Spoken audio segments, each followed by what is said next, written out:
Bueno, entonces estábamos viendo acerca de si era válido la utilización del concepto de paradigma en psicología. Y teníamos que partir del concepto de lo que es discontinuidad, que se entiende como una rivalidad que radica en aspectos ontológicos, epistemológicos, conceptuales o perceptivos, generando un cambio, ¿sí? En psicología, ¿sí? Básicamente es una disciplina de que nunca ha evolucionado por discontinuidad. ¿Esto qué quiere decir? Que cada teoría que fue surgiendo a lo largo de la historia, podemos decir de que en realidad eh, una teoría empieza, digamos, a aparecer en respuesta a la anomalía o a la falta de respuesta por parte de un paradigma vigente. Por ejemplo, el psicoanálisis, que en su origen se constituyó como una de las principales corrientes en psicología, posteriormente no pudo dar respuesta a la explicación de ciertos fenómenos y en contraposición aparecieron otras corrientes, ¿sí?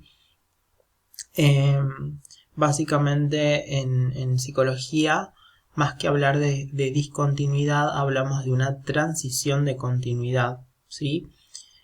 Que implica de alguna manera una ruptura paradigmática, ¿sí?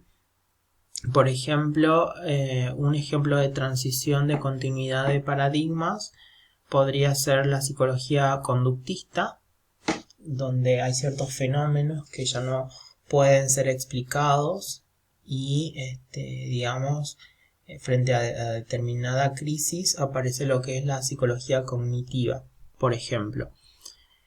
Por otro lado, Thomas Kuhn habla acerca de los diferentes tipos de ciencia, que eso también sirve para pensar acerca de cómo, según esta clasificación que plantea Kuhn, estaría vinculada a nuestra disciplina como la psicología. Kuhn habla de lo que son o se denominan las ciencias no maduras. Son ciencias preparadigmáticas, no prevalece un paradigma capaz de organizar su desarrollo y hay una presencia de teorías rivales, ¿sí? Eso es lo que Kuhn define como ciencias no maduras. Y las ciencias maduras son aquellas donde prevalece un paradigma y hay un consenso firme.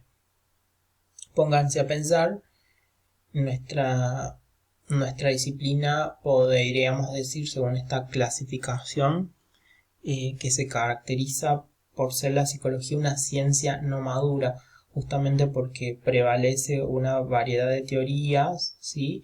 Y no suele haber un consenso firme, ¿sí?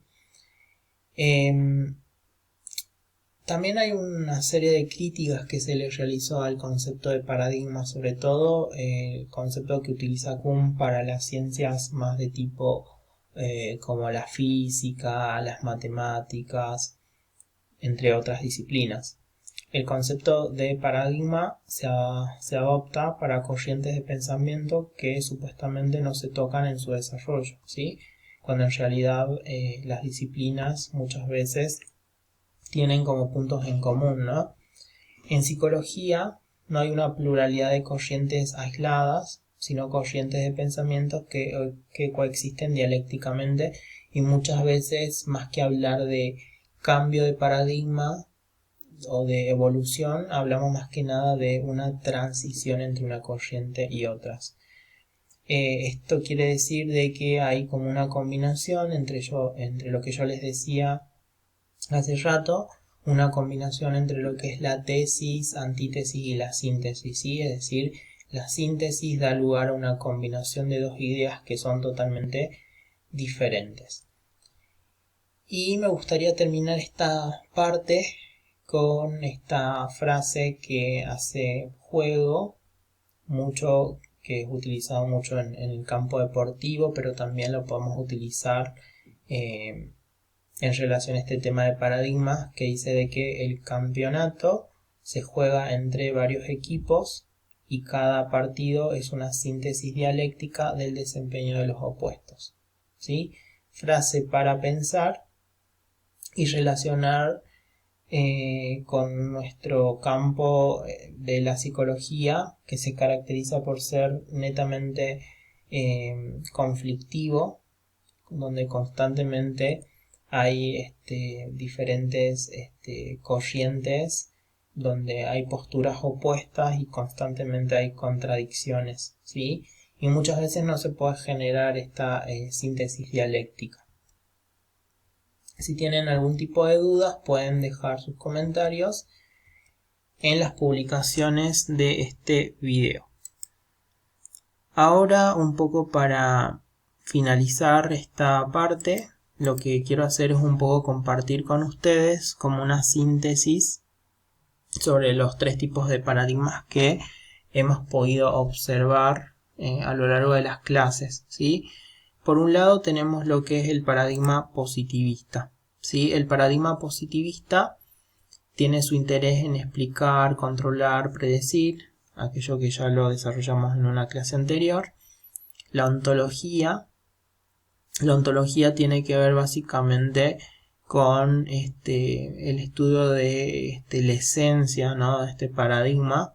Se caracteriza por buscar básicamente lo que es la singularidad, la convergencia, en lo que respecta a la relación entre el sujeto y el objeto de estudio. Básicamente suele ser independiente. El investigador suele ocupar una posición neutral, libre de valores, ¿sí? ¿Cuál es el propósito del paradigma positivista? Es poder obtener generalizaciones no sometidas al tiempo, básicamente que suelan permanecer aquellas ideas que se logren establecer con fuerza. Busca básicamente afirmaciones más que preguntas. Suelen ser nomotéticas, es decir, busca lo que es la generalización, busca leyes, explicaciones, utiliza el método hipotético deductivo, se basa en datos cuantitativos y básicamente está centrado en lo que son semejanzas y puntos en común. Básicamente en lo que respecta a la explicación de los fenómenos, busca lo que son las causas reales, y en lo que respecta al estudio de los valores, es decir, la axiología, es un paradigma que no está sujeto a valores, ¿sí? El contrario al paradigma el paradigma positivista, es el paradigma interpretativo. Busca comprender, interpretar, dar significado a las cosas. Se basa en una ontología constructivista, múltiple, holística. La relación entre el sujeto y el objeto de estudio suele ser interrelacionada, está influida por factores subjetivos. El propósito básicamente va a estar limitado por el contexto y el tiempo. Se van a plantear hipótesis de trabajo, afirmaciones ideográficas, es decir, del caso por caso, inductiva, cualitativa y centrada en las diferencias significativas, ¿sí? En lo que respecta a la explicación de la realidad, siempre se va a basar en lo que es proporcionar un feedback, una devolución, un ida y vuelta. Y en lo que respecta al estudio de los valores, es decir, qué lugar van a ocupar los valores en este paradigma, se va a tener muchísimo en cuenta a lo que la persona piensa, siente, a sus problemas particulares, ¿sí? Y por último está el paradigma crítico, ¿sí? El paradigma crítico busca lo que es la liberación, la emancipación, para criticar y generar un cambio. También se basa en características ontológicas muy similares al paradigma interpretativo. En lo que respecta a la relación sujeto-objeto, también suele ser similar al interpretativo, donde sujeto y objeto están interrelacionados. Están influenciados por la conexión y por el compromiso con la liberación humana, es decir, que busca generar cambios. Esta es un paradigma que está limitado también por el contexto y el tiempo.